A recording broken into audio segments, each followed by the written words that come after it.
جو بجوڑ کا حادثہ ہوا اور ابھی تک ہمیں پوری طرح یہ بھی نہیں پتا کہ جو زخمی ہیں ان میں سے کتنے بچیں گے، کیونکہ بڑے برے زخم ہیں ان کے. لیکن ہمیں اتنا پتہ ہے کہ 50 پاکستان کے شہری شہید ہو چکے ہیں، اور اس کا جو فال آؤٹ ہے میں اس کے اوپر آج بات کرنا چاہتا ہوں کہ اس کے جو اثرات سارے پرانا قبائلی علاقہ اور اس کے بعد پختونخوا کے اندر جو اثرات جا رہے ہیں میں اس کے اوپر بات کرنا چاہتا ہوں.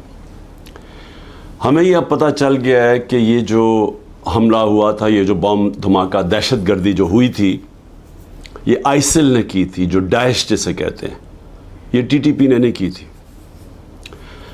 اور اس کے اوپر چند دن پہلے امریکہ کا صدر جو بائیڈن نے کہا کہ جو سب سے بہترین طریقے سے آئسل کا مقابلہ کر رہے ہیں وہ ہے طالبان گورنمنٹ. یعنی وہ پریزیڈنٹ جو ان کا مخالف ہے افغانستان کے طالبان حکومت کا، اس نے امریکہ میں بیان دیا ہے کہ جو اس وقت جو دہشت گرد گروپ ہے آئسل، اس کا جو صحیح معنی میں اس وقت جو اس کو ختم کر رہے ہیں وہ ہے طالبان گورنمنٹ. اب میں یہ اس لیے آپ کے سامنے کہہ رہا ہوں کہ میں نے آج ایک بیان پڑھا ہے جس سے مجھے خوف بھی ہے اور مجھے حیرت ہے کہ ہمارے ملک میں کس طرح کے لوگ اوپر لا کے ہمارے مسلط کیے گئے ہیں جنرل باجوہ نے. کیونکہ اب تو واضح ہو گیا نا، پھر سے میں یاد کرا دوں کہ جو خواجہ آصف نے بیان دیا ہے وہ تو واضح ہو گیا نا کہ یہ پوری سازش کر رہا تھا جنرل باجوہ آتے ساتھ ہی. پہلے ہمیں سیٹیں پوری نہیں لینے دی تاکہ ہم بالکل ایک کمزور کولیشن گورنمنٹ بنیں، اور اس کے بعد آتے ساتھ ہی ہمارے گرانے کے پلان بن گئے تھے. تو اس نے انہی کو لے کے آئے یہ جو اب آپ کے سامنے حکومت بیٹھی ہوئی ہے، جس نے پاکستان کا معاشی قتل کر دیا ہے. عوام سے آج پوچھیں، تنخواہ دار لوگوں سے پوچھیں کہ ابھی جو پٹرول اور ڈیزل کی قیمتیں بڑھائی ہیں، سوال ان سے پوچھیں کہ ہمارے دور میں تو تیل انٹرنیشنل مارکیٹ میں $110 بیرل پہ پہنچ گیا تھا، اور اب وہ $80 یا اس سے کم ہے. تو ہم $150 لیٹر پہ دے رہے تھے، تو آج یہ ہر وقت جو قیمتیں بڑھتی جا رہی ہیں 270 پہ پہنچ گئی ہیں. کیا وجہ ہے اس کی؟ تو یہ تو علیحدہ بات ہے، کیونکہ مہنگائی اس وقت لوگوں کو، خاص طور پہ بجلی کے بل، یہ اب عام لوگوں کی پہنچ سے باہر ہو گئے ہیں. لیکن اور اس کا ذمہ دار وہ آدمی ہے جس نے سازش کر کے ایک گورنمنٹ کو گرایا اور اپنے ذاتی مفادات کے لیے، ایکسٹینشن کے لیے ان لوگوں کو اوپر لے کے آیا جو 30 سال سے اس ملک کو بھی لوٹ رہے تھے، اور انہوں نے اس ملک کو ادھر پہنچایا کہ بنگلہ دیش بھی آگے نکل گیا. ہندوستان ان کے دور میں آگے نکلا، اس کے بعد بنگلہ دیش بھی پاکستان سے آگے نکل گیا. تو میں بجوڑ پہ پھر آتا ہوں. سوال یہ ہے کہ آج جو بلاول کی سٹیٹمنٹ آئی ہے کہ ہم افغانستان کے اندر جا کے بھی دہشت گردوں کے پیچھے ان کے پیچھے جا سکتے ہیں، حملہ کر سکتے ہیں. کوئی بھی اس ملک میں جو بھی تھوڑا سا سمجھتا ہے، یہ سارا تاریخ ہے اس خطے کی، یعنی خطے کا مطلب افغانستان اور پاکستان کے قبائلی علاقے، وہ اس طرح کی احمقانہ سٹیٹمنٹ نہ دے اگر اسے کچھ بھی علم ہو. کیونکہ ایک افغانستان کی وہ حکومت آئی جب امریکہ وہاں سے گیا اگست 2021 میں، تو یاد رکھیں کہ وہ پاکستان کی سب سے زیادہ پرو افغان حکومت تھی، کیونکہ پاکستان نے طالبان اور امریکہ کے بیچ میں ڈائلاگ کروایا. پاکستان وہ ملک تھا جس کے سب سے زیادہ تعلقات تھے، اور سب سے زیادہ جو قریب تھے ساری دنیا کے، بلکہ ارد گرد بھی ہمسایوں سے، وہ پاکستان تھا. اور انہوں نے ہمارے ساتھ پوری حمایت کا اعلان کیا کہ وہ جو ادھر سے افغانستان سے دہشت گردی آ رہی تھی غنی حکومت کے دوران میں، جس میں آئیسل بھی تھی، جس میں ٹی ٹی پی بھی تھی، جس میں بی ایل اے بھی تھا، انہوں نے فیصلہ کیا ہم آپ کی پوری طرح مدد کریں گے۔ بدقسمتی سے ہمیں اتنا ٹائم نہیں ملا، ہماری حکومت چلی گئی، اور اس کے بعد یہ جو لوگ آئے اوپر بیٹھے ہوئے، انہوں نے سوچا ہی نہیں، اس طرف ٹائم ہی نہیں دیا۔ آج اگر بلاول یہ کہہ رہا ہے کہ جی ہم وہاں اندر افغانستان میں دہشت گردوں کے پیچھے جا سکتے ہیں، تو سب سے پہلا تو سوال اس کا ہے کہ یہ کتنی دفعہ افغانستان گیا ہے؟ ساری دنیا کے چکر مارے، کسی فورن منسٹر نے اس ملک کا اتنا پیسہ نہیں خرچ کیا دنیا کے چکر مارنے میں، اور خاص طور پہ امریکہ کا کسی نے اتنا پیسہ نہیں خرچ کیا۔ ایک دفعہ بھی یہ کابل گیا جب کہ ہمارا 2500 کلومیٹر کا بارڈر ہے، اور جب کہ ایک نئی حکومت آئی تھی جو پرو پاکستان تھی، جو غنی حکومت تھی، وہ پرو انڈیا تھی۔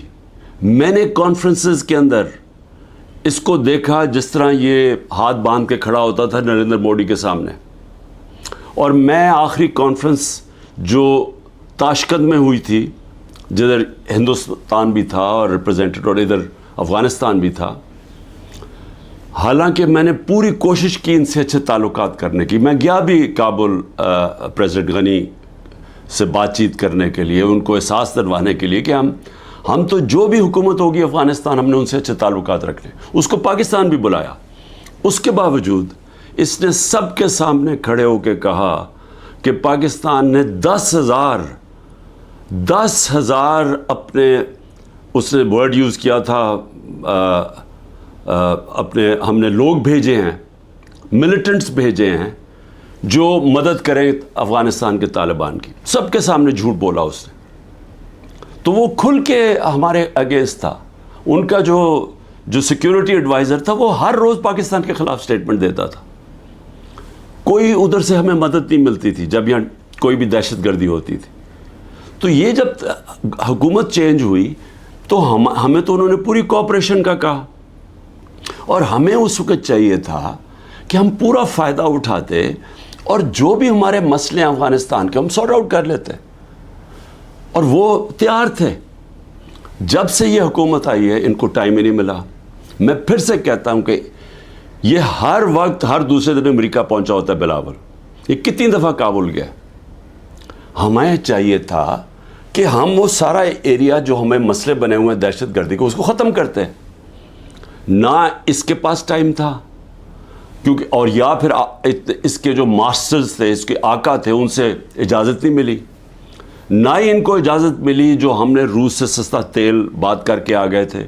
صدر پوٹن نے ہمیں کہہ دیا تھا، میٹنگ ہو گئی تھی پاکستان کی انرجی منسٹر اور ان کے انرجی منسٹر کی، لیکن ان کے ڈر سے، اپنے آقاؤں کے ڈر سے، نہ یہ روس سے تیل لیا ہم نے، جبکہ تیل کی قیمت $110 پہ پہنچی ہوئی تھی، اور ہندوستان نے 40% کنسیشن کے اوپر روس سے تیل لیا، جبکہ وہ امریکہ کا ایلائی ہے، ان کی اسٹریٹجک پارٹنرشپ کے اندر ہے، اور نہ ہی ان سے، ان کے ڈر سے نہ یہ وہاں گیا۔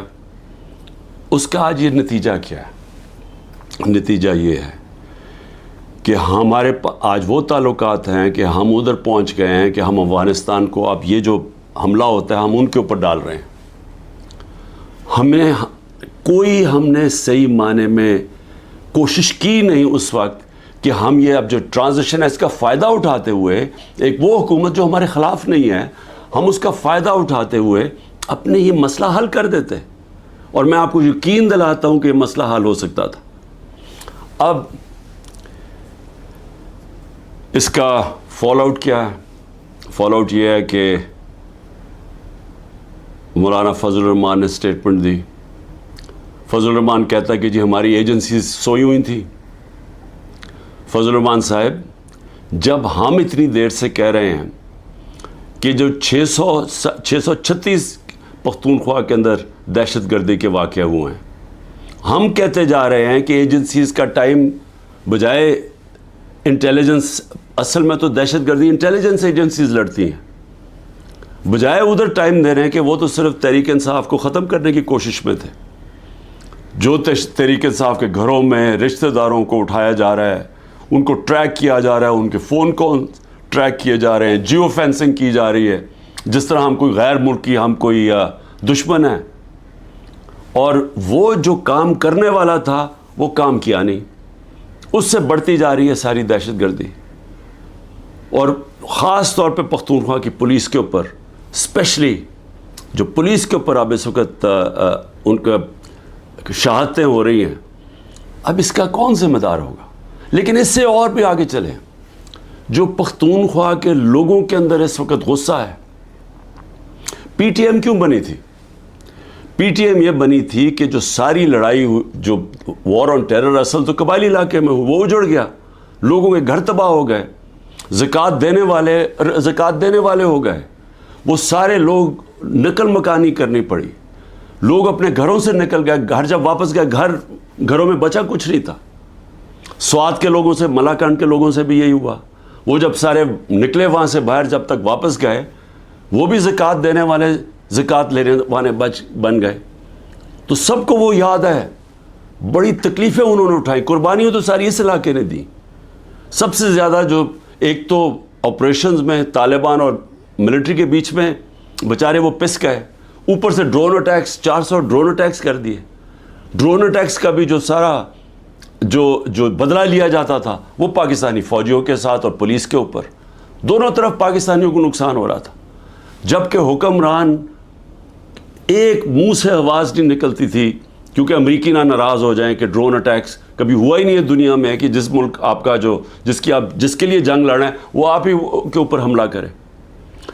تو مجھے خطرہ یہ ہے کہ اگر ہم نے اس کے اوپر جلدی سے قابو نہ پایا اور اسی طرح دہشت گردی بڑھتی گئی تو وہاں جو پختونخوا کے لوگوں کے اندر میں غصہ دیکھ رہا ہوں یہ بڑھتا جائے گا. اور یہ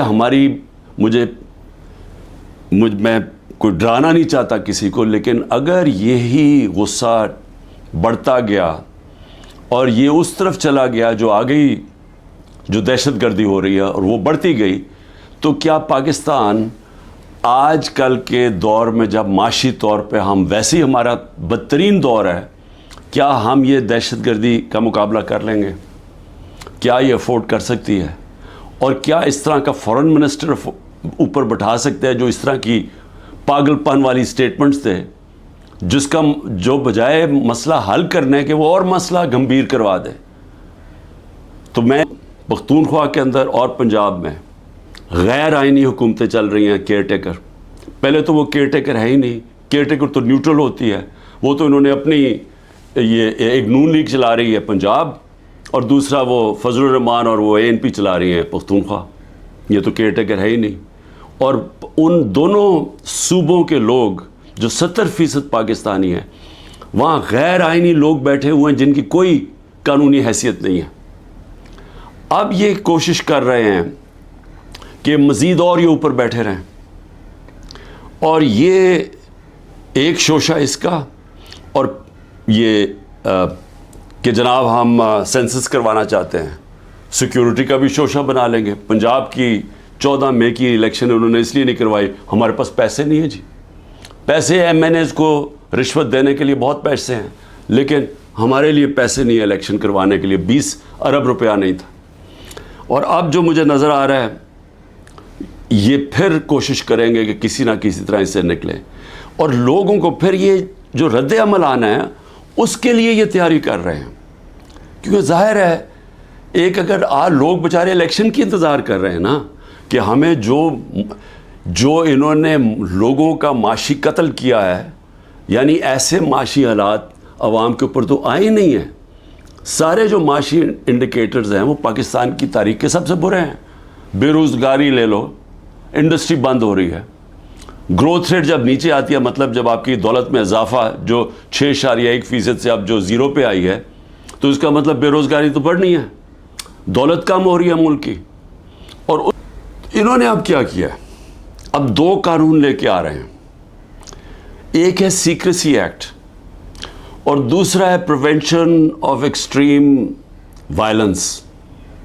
وہ ایک میں ہی کیا کر رہے ہیں کہ آپ انٹیلیجنس ایجنسیز کو کسی مثلا میرے اوپر ایک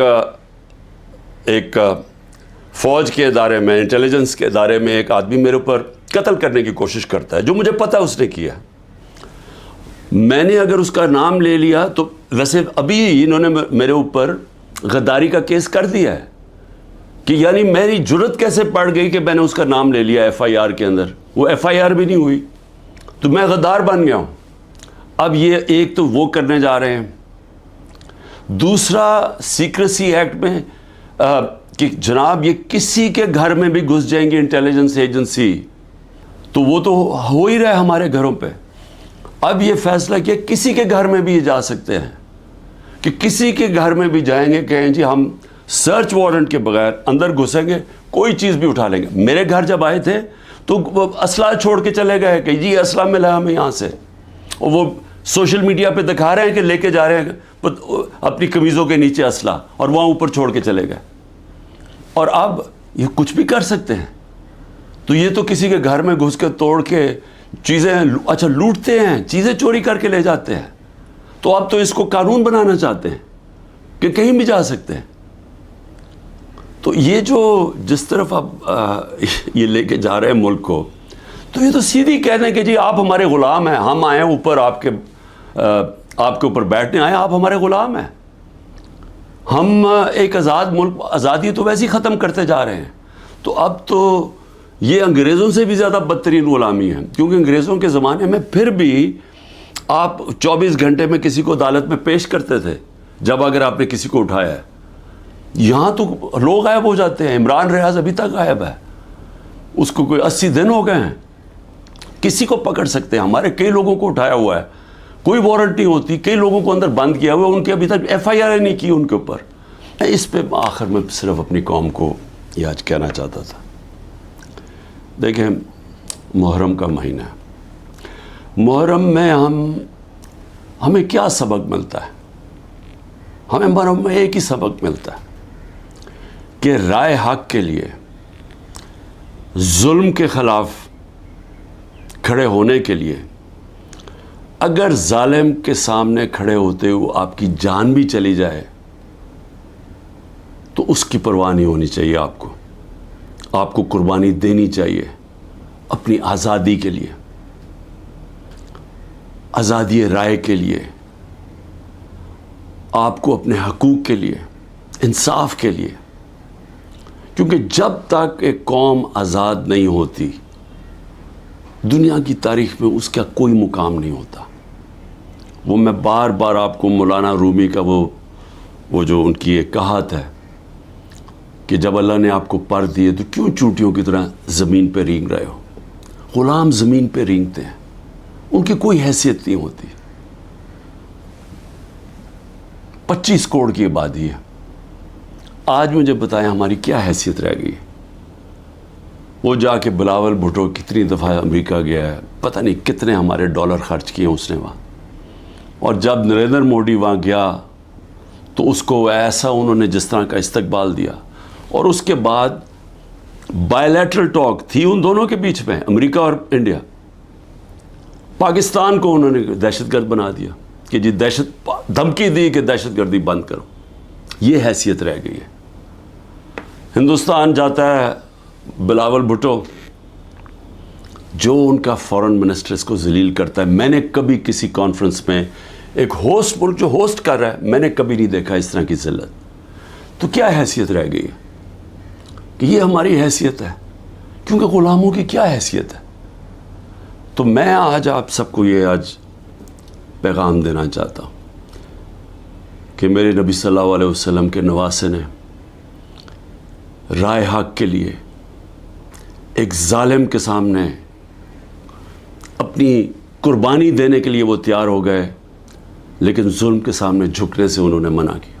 انہوں نے کہا میں اس سے بہتر ہے، اور میں کہتا ہوں کہ غلامی سے بہتر ہے موت. اور صدیوں تک ہر وقت جب مسلمان ظلم کے سامنے کھڑا ہوتا تھا تو ان کو یاد آتا تھا کہ ہمارے نبی صلی اللہ علیہ وسلم کے نواسے نے ظالم کے سامنے سر نہیں جھکایا. آج بھی وہی دن ہے. ہمارے ججز کے بیچ میں نظر آ رہا ہے کہ 1-2 ججز کھڑے ہو گئے ہیں اس ظلم کے نظام پہ دھمکیوں کے باوجود وہ کھڑے ہو گئے کہ لوگوں کے انسانی حقوق کے لیے. اور وہ لوگ یاد کر رہے ہیں ان کو, گھروں میں ان کی بات ہو رہی ہے.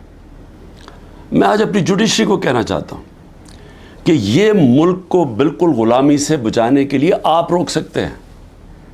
ہم تو کھڑے ہیں. میں تو آپ کو یہ واضح کر دوں کہ میں جب تک زندہ ہوں میں نے تو اسے قبول نہیں کرنا کبھی, اس ظلم کو, نہ اس غلامی کو.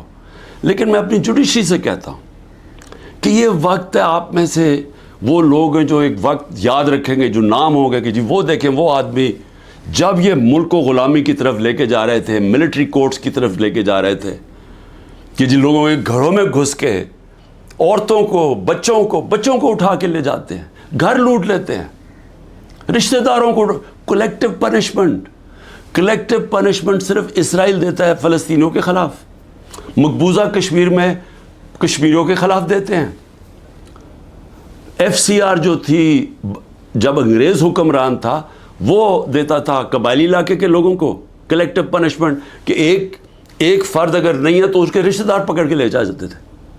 لیکن آزاد معاشروں میں کوئی کلیکٹیو پنشمنٹ نہیں ہوتی, اور یہ ہمارے یہاں کھلے عام ہو رہی ہے. بچوں کو اٹھا کے لے جاتے ہیں, رشتہ داروں کو لے جاتے ہیں. تو میں اپنی جوڈیشری کو کہتا ہوں کہ دیکھیں, یہ ساری قوم آپ کی طرف دیکھ رہی ہے. جو آپ میں سے سٹینڈ لیتا جاتا ہے, انصاف کے لیے کھڑا ہوتا ہے, لوگوں کی آزادی کے لیے, لوگ اس کو ہمیشہ یاد رکھیں گے. لیکن ان کو بھی دیکھ رہے ہیں جو وہ کہتے ہیں نا, وہ طفل کیا کرے گا جو گھٹنوں کے بل چلے, جو پہلے ہی سے گرے ہوئے ہیں, طاقت کے سامنے سر جھکا کے بیٹھے ہوئے ہیں. ان کو بھی, ان ججز کو بھی لوگ دیکھ رہے ہیں, ان صحافیوں کو لوگ دیکھ رہے ہیں. ارشد شریف ہمیشہ یاد رہے گا اس قوم کو کہ اس نے بجائے یہ کہ اپنے ضمیر کا سودا کرے, وہ ملک چھوڑ کے چلا گیا اور وہاں اس کو شہید کیا گیا. 4 آج ہمارے بڑے بڑے صحافی ملک سے باہر بیٹھے ہوئے ہیں بجائے یہ کہ وہ اپنے ضمیر کا سودا کریں. اور یہاں ایسے لوگ ہیں جن کو انہوں نے جیلوں میں ڈالا ہے, غلام حسین, اوریا مقبول جان, سمیع ابراہیم, ایاز امیر. یہ لوگ ان کو یاد رکھیں گے کہ انہوں نے ضمیر کا سودا نہیں کیا, یہ کھڑے ہوئے رائے حق پہ لیے. اور یہی ہوتا ہے فرق انسانوں میں. یہ ہے سارے اللہ کے نبی انصاف کے لیے سٹینڈ لیے, انہوں نے مشکلیں برداشت کی. ہمارے نبی صلی اللہ علیہ وسلم کتنی مشکلیں برداشت کی انہوں نے مکہ میں, جب ان کی آزادی رائے لی گئے کہ ایک خدا ہے. کتنی مشکلیں انہوں نے اٹھائیں. لیکن ہم ہمیشہ ان کو, اور ہمیں اللہ کہتا ہے ان کے راستے پہ چلو, اور ہم یہاں ظلم کے سامنے گھٹنے ٹیک کے بیٹھے ہوئے ہیں اور دیکھ رہے ہیں تماشا کہ سارا ملک کا اوپر گند اوپر بٹھا دیا, اور ہمیں کہہ رہے ہیں کہ جی اگر آپ منہ کھولیں گے تو آپ کے گھر توڑ دیں گے, آپ کو جیلوں میں ڈال دیں گے, آپ کو ملٹری کورٹس میں ٹرائی کریں گے, اور ہم ہمیں ڈرا کے جناب کے بھیڑ بکریوں کی طرح ہمیں رکھنا چاہتے ہیں. یہ ہے وقت سٹینڈ لینے کا. اور میں سب سے زیادہ آخر میں اپنی پارٹی کا, کہ میری پارٹی کا یہ مشکل وقت جو آیا, ایک طرح میں اللہ کا شکر کرتا ہوں کہ مجھے پہلی دفعہ نظر آیا اپنے لوگوں کا کہ کون کتنے پانی میں تھا, کس کا کتنا نظریہ تھا, کون اپرچونسٹ تھے, اور جن کو میں بالکل نہیں سمجھ رہا تھا کہ وہ ایسے سٹینڈ لینے کے قابل ہیں, کھڑے ہو گئے. وہ مشکل وقت کے سامنے کھڑے ہو گئے. میری نہیں, وہ نیچرل لیڈرز بن رہے ہیں اب. اور انشاءاللہ اس پارٹی میں الیکشن کرواؤں گا, پہلی پولیٹیکل لیڈرشپ نکلے گی, اور یہ ہوگی انشاءاللہ وہ اصل تحریک انصاف جو اس ملک کے اندر, جو 27 سال پہلے میں نکلا تھا, انصاف کا, عدل اور انصاف اس ملک میں سب سے پہلے قائم کریں گے, پھر یہ ملک خوشحال ہوگا. وہ انشاءاللہ وہ لیڈرشپ نکل رہی ہے. پاکستان زندہ باد.